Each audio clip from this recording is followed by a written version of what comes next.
All right, here we are. I'm in my attic as usual. You are wherever you are and in whatever time you're listening to this. And in the doing so, that distance has been bridged. We've come together, and I'm grateful to you for doing that. This is Jay Brown Yoga Talks podcast. My name is Jay Brown. Thank you to you, whoever you are. If you're new, welcome. Everyone else, what's up? How are we doing? I was just sitting here thinking about today's conversation with Sam Wilde. And as you'll hear, I met Sam very briefly over 20 years ago. And there was something that happened in that meeting, some kind of connection between us. And it has remained to this day and was affirmed in our conversation. And I just was sitting here thinking about where I was at 20 years ago when I was talking to Sam the first time. And what I remember most is this overriding feeling in me of the injustice in the world, in the sense that there seemed to me to be this perpetuation of profound misperceptions about life and the nature of reality. And that these misperceptions, these narratives around who and what we are and how life is happening, were really at the heart of our dysfunction. They were the reason for the suffering. You see, I think at some point, when you decide that what's important to you is an alleviation of suffering, whether that's for yourself or for everyone or both, you start to look at, well, what causes the suffering? Where does the suffering come from? In many ways, that's what the sutras do that, right? The sutras look at the nature of suffering in many ways and offer ideas about how you would meet the suffering or how to alleviate suffering. And a lot of it is about perceptions. It's about what we've been taught about ourselves and life. And I think early in my yoga practice, it just seemed clear to me that what I was raised to believe and what I was taught to believe about myself and life was at best inaccurate and at worst a lie. And I think 20 years ago when I was talking to Sam, I just felt like everybody was lying about everything.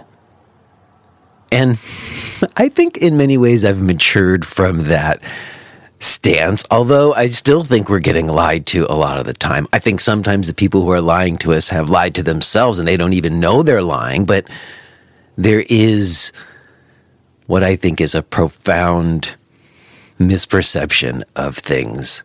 And a lot of yoga practice, I think, is about opening up those lenses of perception from within us. And it's very important that we find other people who are doing that as well. I think that's a lot about what this show is and why I think some of you listen to it. It's reaffirming and important to know that there's other people out there who ask similar questions and wonder about similar things. And you need that kind of support. You need that kind of connection to feel secure and confident in going against what are often the prevalent mores. And so it was really wonderful to reconnect with Sam. After all these years, you'll hear both of us have continued to carry some flame for wanting to alleviate suffering by having a more accurate perception of ourselves and reality. And it was just wonderful to talk to her again. You'll hear so much good stuff.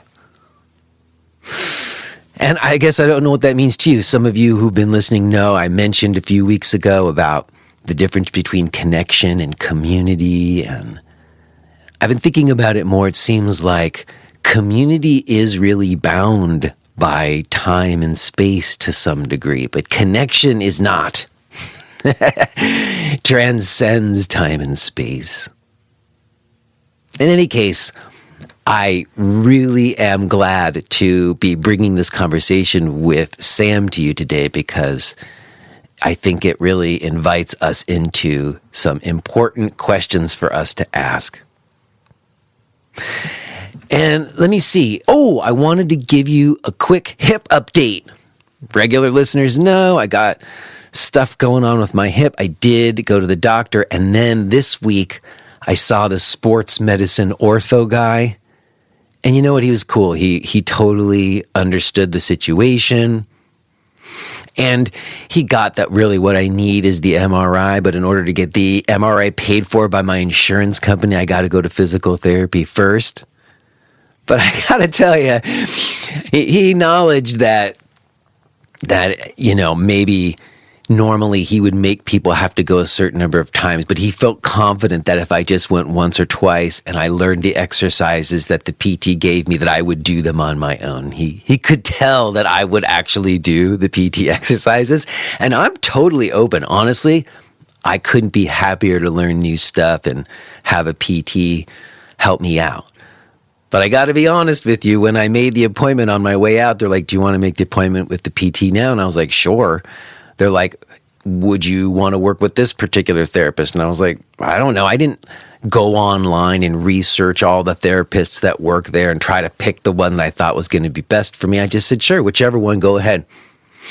And afterwards, when the appointment was made, I got home and it did list the name of the therapist. So I took the time to look them up, because you can't Google people. And, I found the therapist, and honestly, she graduated from PT school last year. I think she looks maybe half my age. So I'm not feeling all that confident necessarily that she's going to have some grand answers for me, or even really going to necessarily be able to help it. But again, I'm totally open. I'm not going to go in there with any kind of attitude. I'm just going to be happy to meet somebody, and if that person wants to troubleshoot my hip with me, let's do it. It'll be fun. Ultimately, though, it's really just a hoop I'm jumping through so I can get the imaging and see if there's anything in there that we can see.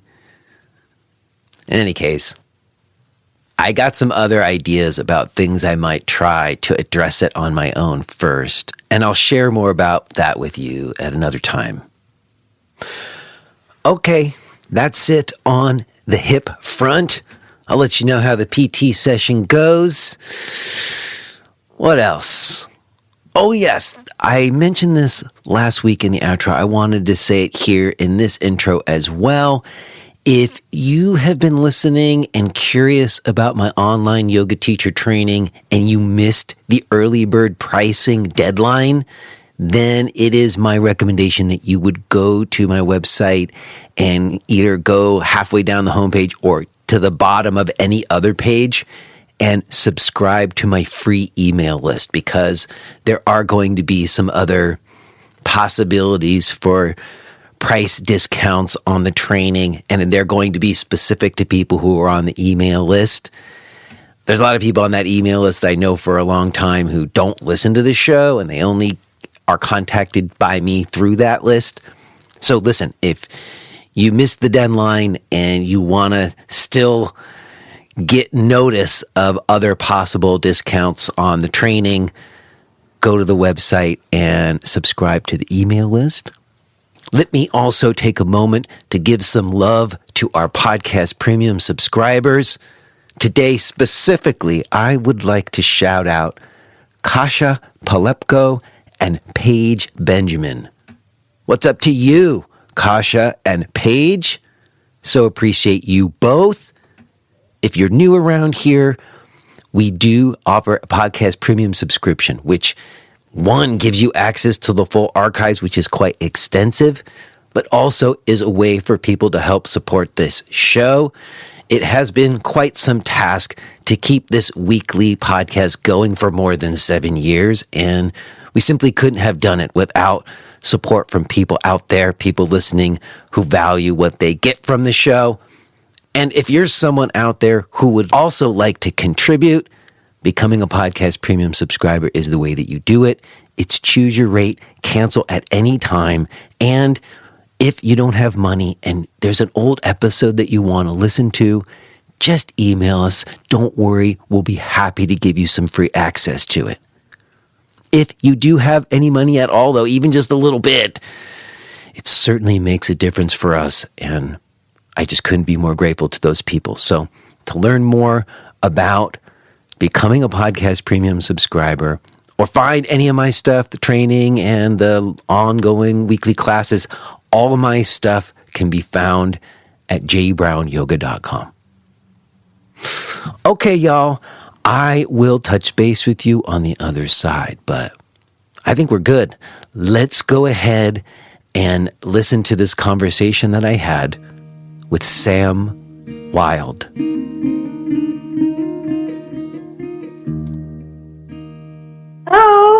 Hello. Hi. Hi. Is it Sam? Do you prefer Sam more than Samantha? Oh, yeah. Samantha's not even a real name. Okay. It's made up. It's a pen name. I see. Sam. Hi, Sam. Hi, Jay. This is so wonderful that you're this real person.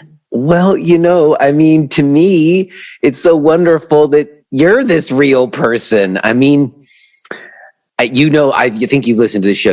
I'm recording already. So we just began, okay? Okay. And, for anybody else listening, for you, I was just thinking and talking about, even on the show and with some friends, about kind of the difference between community and connection. Yeah. And how sometimes I feel like community in my life has been very fleeting. The yoga center closed down and the community evaporated. But the connections that I've had with people, even little moments with people over the years, seem to be really what stand the test of time. And then you emailed me and mentioned that we met at the Omega Institute, like whatever it was, 20 years ago. Yeah. And it just brought me back to that dining hall at the Omega Institute and how many connections I made to people there. Yeah. And so anyways, it's wonderful for me that you reached out and that we're having this moment to connect again after all of these years. Well, I'm totally delighted because our conversation was so formative. And you have been kind of like a mythological creature for me in all these years, because it really was 2 decades ago. And the sense of, you're someone I've only seen that's couple of times we interacted at Omega, never seen you in person again. At that time, I can remember you giving me you gave me something written, but that was 20 years ago. There wasn't this. There wasn't the website, the podcast, the whole thing. And so you were alive inside of me, and that conversation we had and the wisdom you shared was alive inside me as kind of like a felt experience. I have a memory of you holding your hand out and telling me you went to India to learn advanced poses, and you finally found a teacher who would teach them to you. And he said, rotate your wrist. And you rotated your wrist around. That's right. So slowly. And you said, and I got my advanced practice. Wow. Well, listen, let's clue everybody else who might be listening to this into what we're talking about, because it is a very particular moment in time and a place, Omega Institute. I spent, I think it was 7 years, from 2000 to 2007, I believe it was, doing a 1-week gig at the Omega Institute every summer. I was the core faculty yoga instructor. And that meant that whoever was there going to whatever, the catalog gigs were the programs to go to whatever workshop with whatever yoga teacher or whatever, different kind of new agey stuff they had going on there.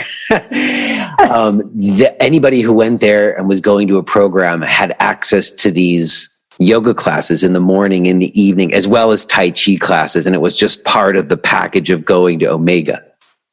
And I had the gig to do those morning and evening classes. And it was a somewhat thankless gig at the place. But what I would do is I would pick a week where there was like some big name teachers there.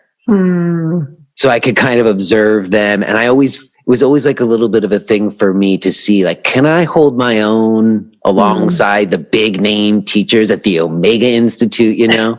But the thing is the teaching experience was actually somewhat unsatisfying because it was often very big groups, very large, and people would just come in and out. And the people there were somewhat, I don't know, jaded, like people who had a lot of exposure to a lot of different stuff, you know?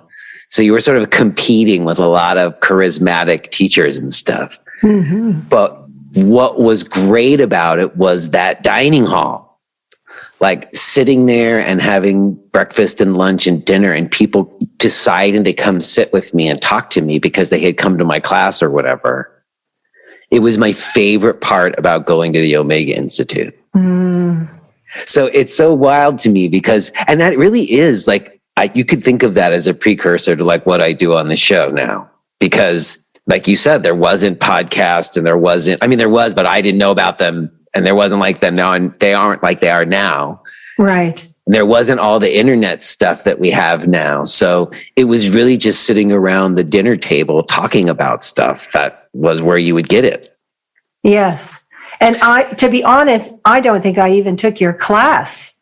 What Wow, I remember you just came over and hung out because you were chatting up with people or something, huh? I don't even remember I would remember taking your class. Yeah. What I remember is just sort of happening to be in the same place at the same table with you. Yeah. And then kind of having this wonderful revelation while I was talking to you.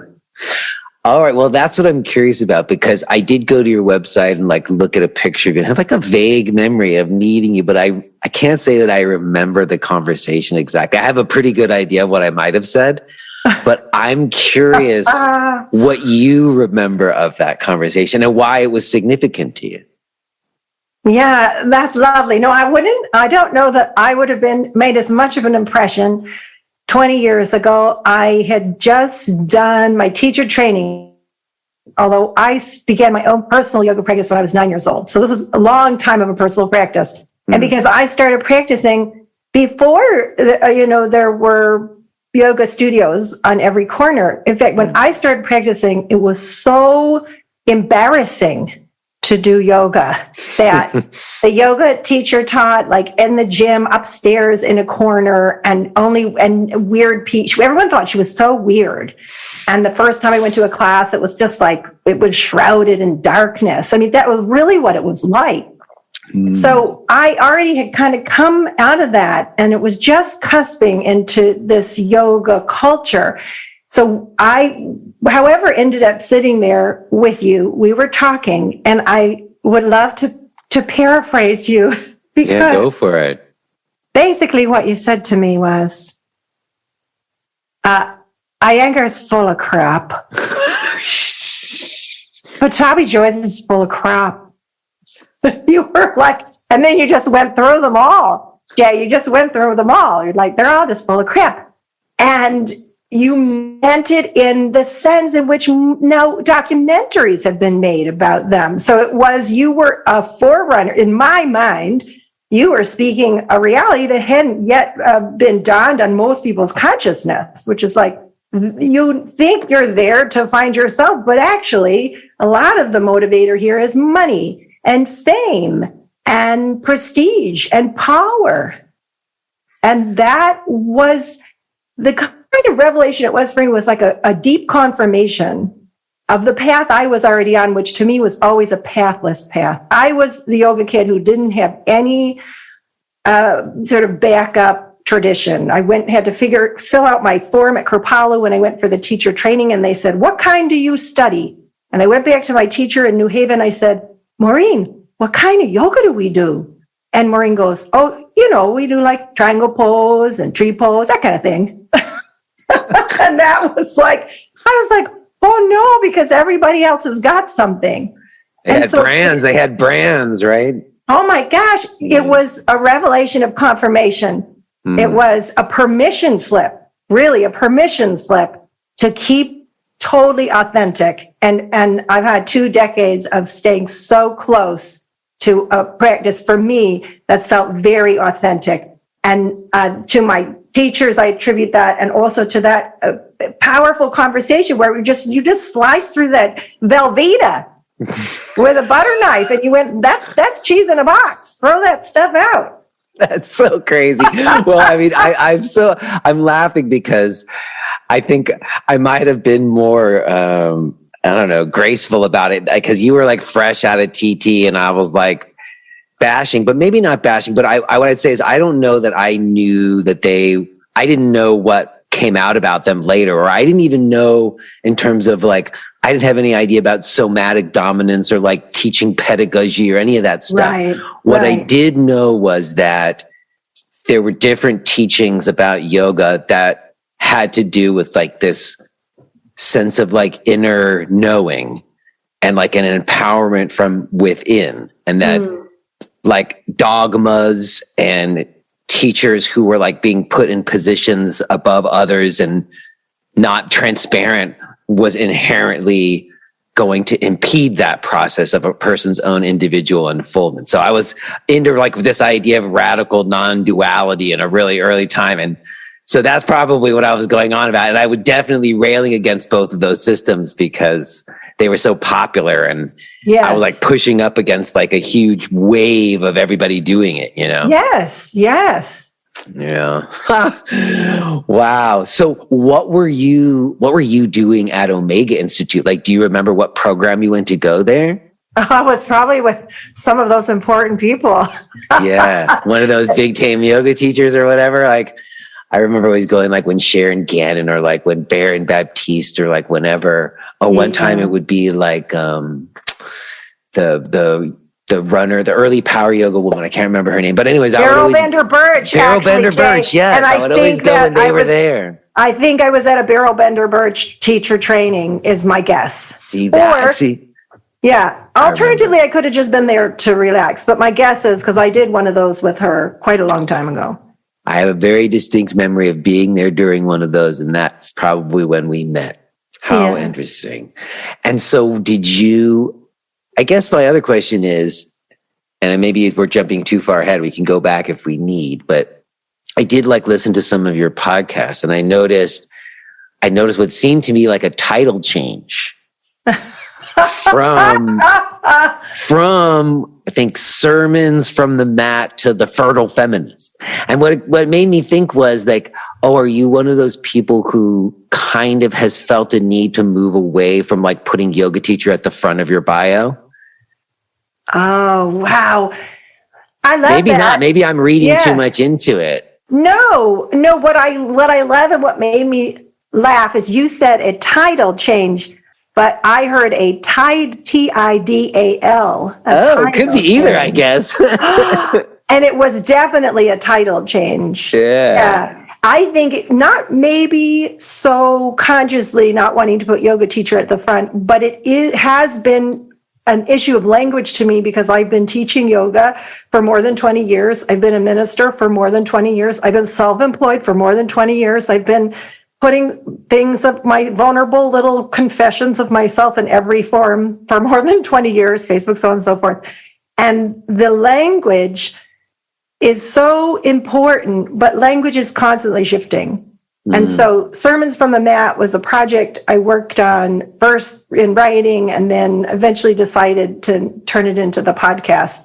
And I love that name. And it feels really true for me. And I don't know a lot of people who work at the intersection of being a minister and a yoga teacher. And it felt really authentic, but it also felt dated.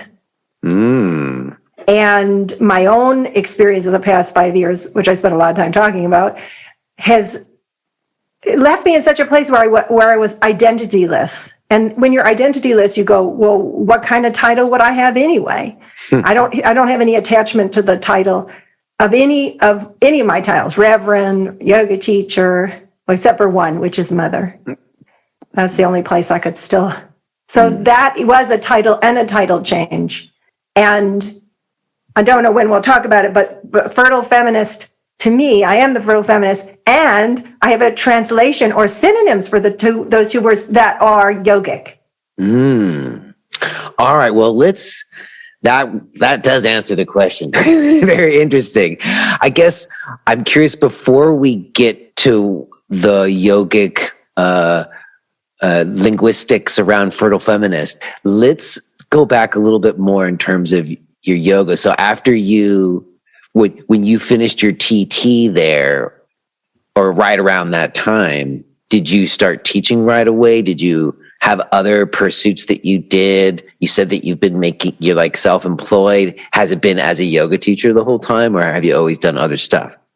Well, I have been a yoga teacher the whole time, and I've always done other stuff. Right. So both are true. And I did my yoga teacher training the summer after I graduated from Yale Divinity School. And one of my favorite stories is to tell how I went on a date, but it was just on the phone. You know, it was before I got married, before I had children, and, you know, you'd vet people and have a little conversation on the phone. And this guy and I were having a very long conversation. Who are you? What are you all about? And at that point, I had spent all my time since graduating from Yale teaching yoga full time, up to 30 classes a week. 20 classes a week. Yeah. And I just literally took every class anybody could do. I just loved teaching so much. So I told him all that. And he said to me, "You went to Smith and Yale and you're a yoga teacher?"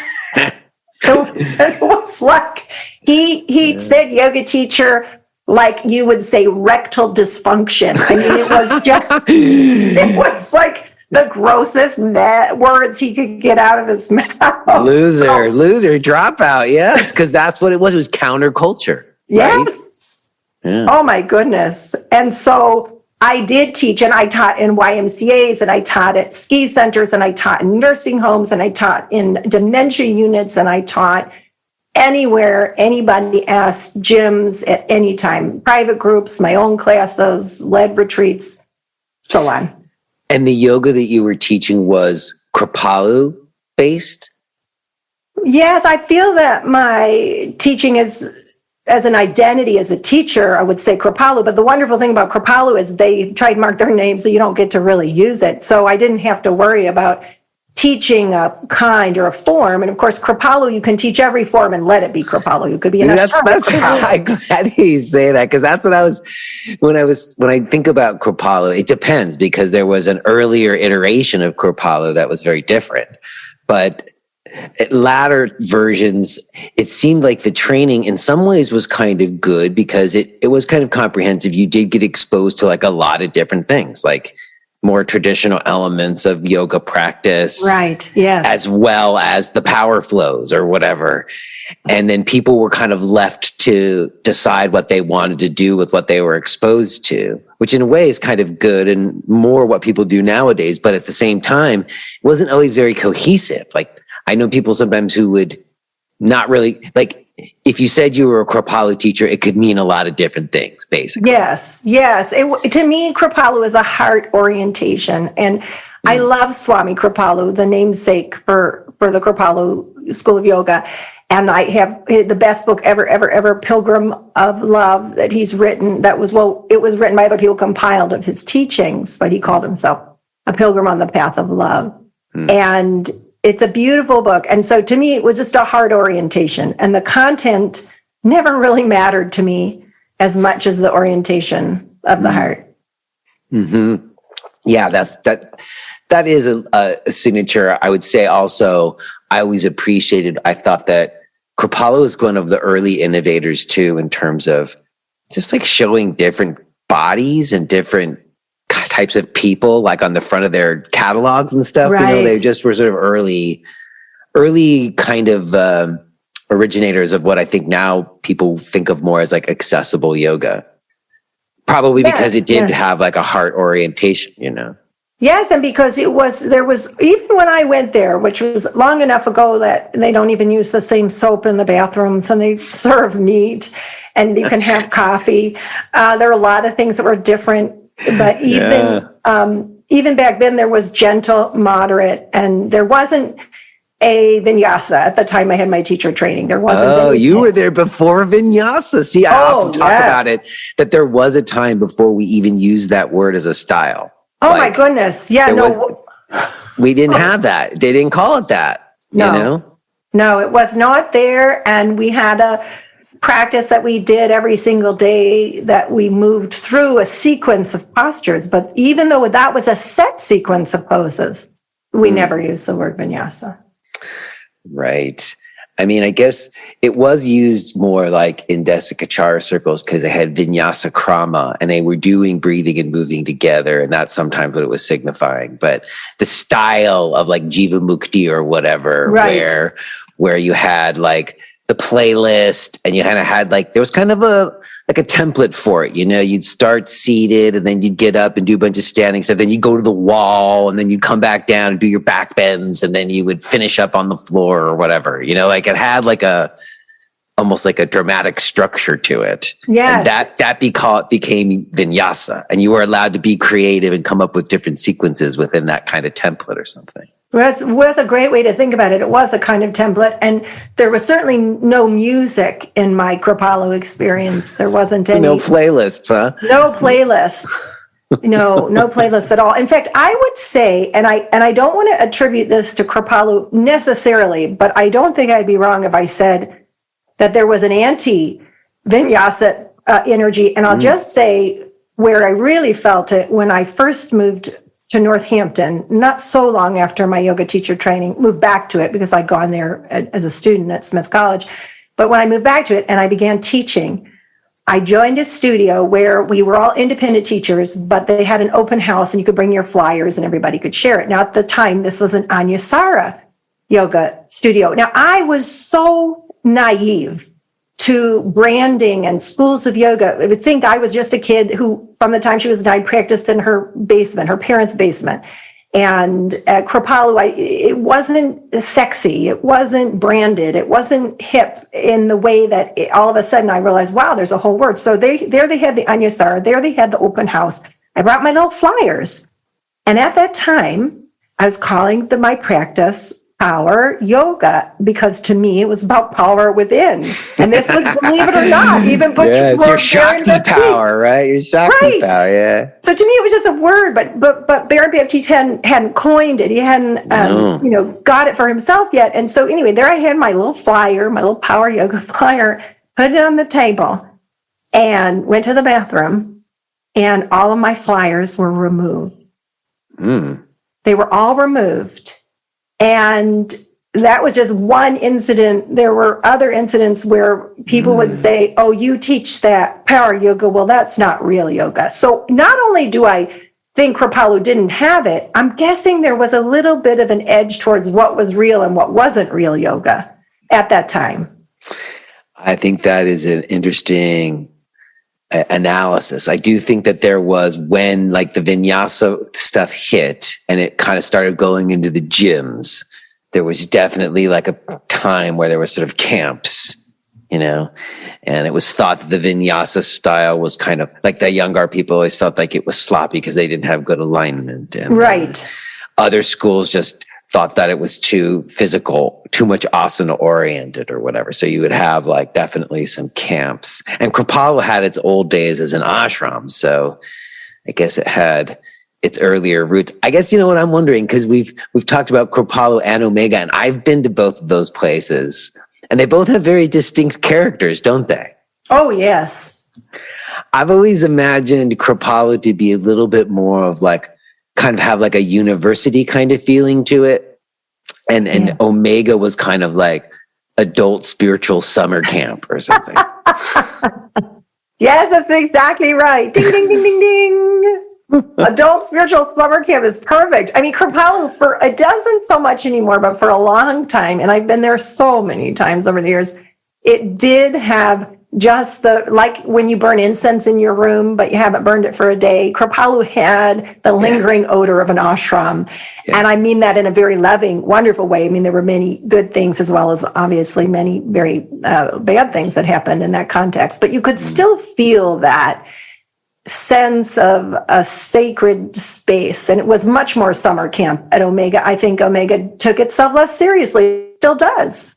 I think that's true in some sense. And there was just kind of like, I don't know, I guess because I was on staff at Omega. I mean, I did teach at Kripalu, but it was sort of different and just like bigger. But I remember being on staff at Omega, you could kind of, there was sort of like two worlds. There was the world of the staff and the world of the participants. And the world of the staff was like people were partying. It was like a whole scene, you know? That was all kind of happening in the background of everybody going to have their like enlightened spiritual retreats. Well, they weren't doing it at Kripalu. It was called Seva. You do service, and you weren't allowed to party because you had to be celibate. Oh, that's right. See, they had those early times where it was like women over there and men over there, right? They'd separate and stuff.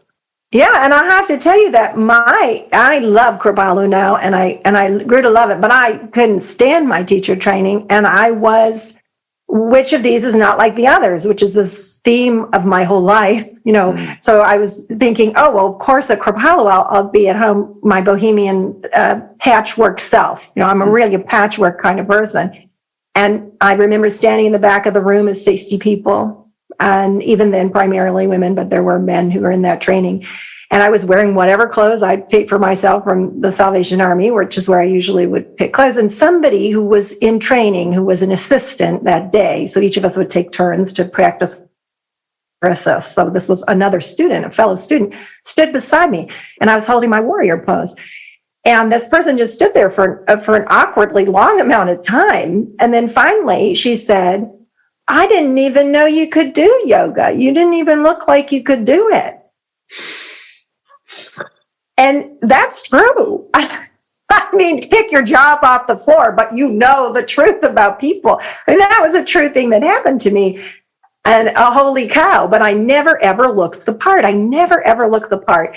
And not only that, but the kind of iconoclastic sense that was so resonant, I suppose, me with you, or you shared with me in our conversation, happened there also at Kripalu when we're having some kind of conversation and Gandhi came up, and I said, well, you know, Gandhi did sleep with his nieces to test his celibacy. This was Gandhi in the context of the celibacy that we were required to hold for 30 days. And what I was trying to say is the only way to teach people a healthy sexuality is to teach people a healthy sexuality. You're not going to teach people a healthy sexuality by asking them not to have sex for 30 days.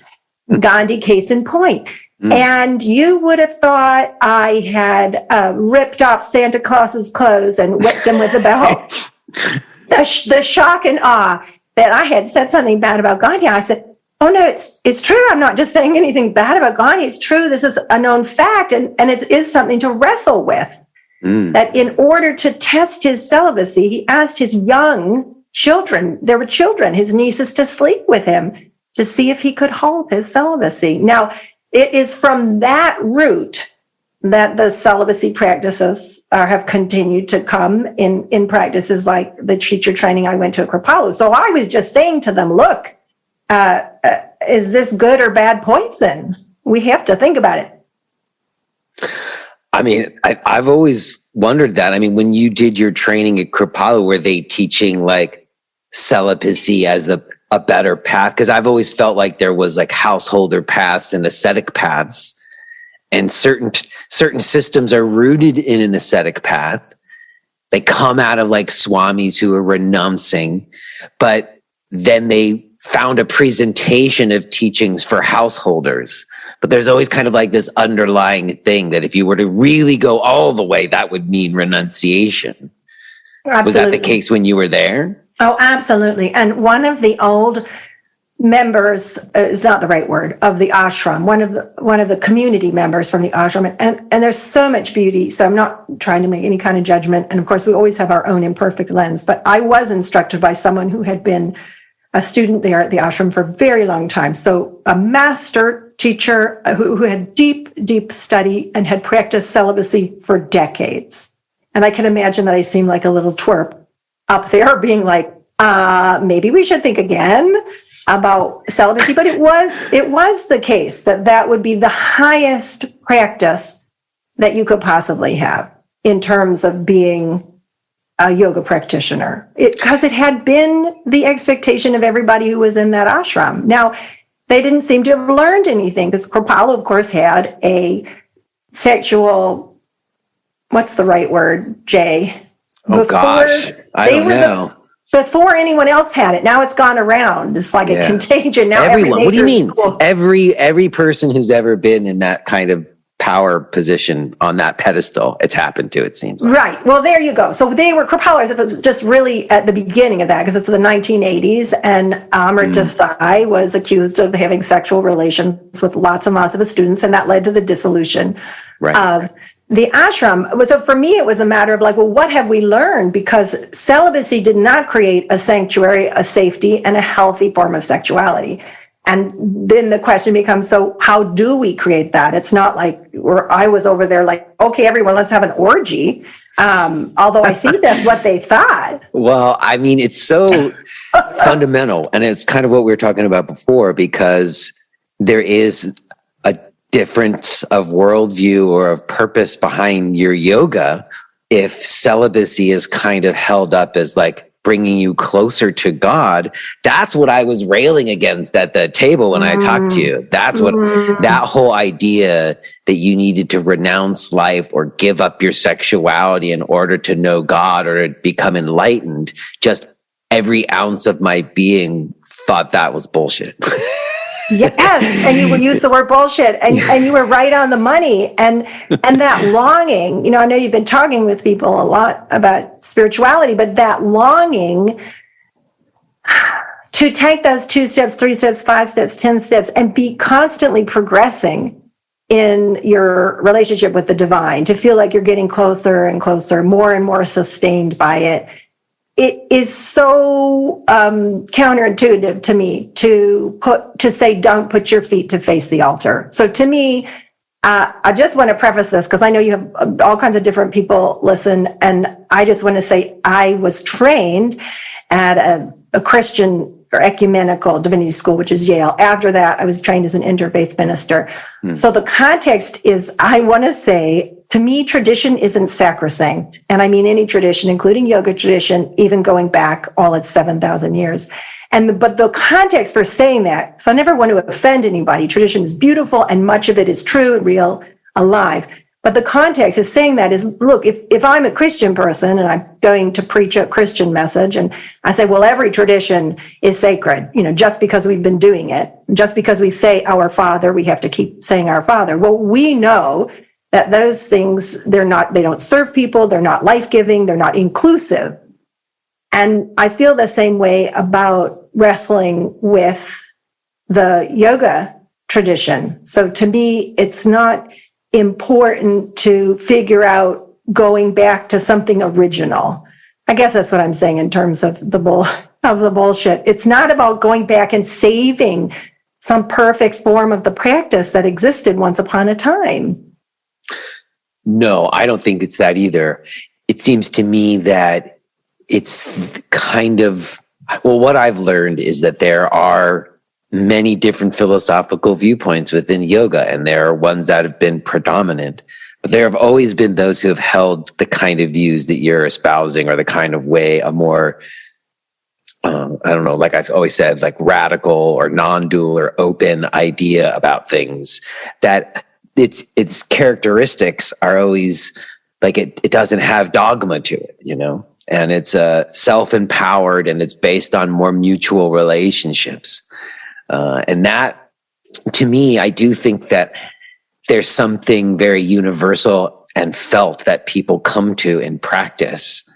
And that sometimes when we get more in depth into study, like whether it's an academic kind of angle of study that's happening a lot now, or even just studying different kind of approaches to practice, sometimes they help fuel that experience, and sometimes they don't. And sometimes like these traditions kind of pulled us away from it, and then we had to reject them. Right. And that was, you know, that phrase and that's what happens, you know, the way I was originally taught, you would never lie with your feet to the altar. That's right. You never would turn your feet. Yeah, but those are formalities for me. I don't care about that stuff. But I know that was the whole thing. There was all kinds of little rules, right? Right. And it meant something. I mean, because you would be walking, if you were in a culture where you didn't wear shoes or you wear sandals, your feet would be dirty. And also because the feet are considered to be a dirty part of the body. But that as sort of representative of our changing understanding, which is that all parts of the body are sacred, and only when we believe that, feet to the altar, hands to the altar, butt to the altar, breast to the altar, whatever, only when we get to that point do we have an experience of wholeness to me being synonym for yoga. I think that's right. And I guess I'm curious about the other title in your bio of minister. I guess when you say interfaith minister, what does that mean to you? Like, what role does that play? Does that mean like marrying people? Do you do services, or what is the role of like your religious faith for you? Well, there's another word that I've struggled with. That feels archaic and outdated, even though minister just means to serve. Yeah. And so what does it mean for me? I mean, I can answer that two ways. Practically speaking, it's true. I've married people, blessed babies, officiated at funerals, worked in nursing homes as a minister.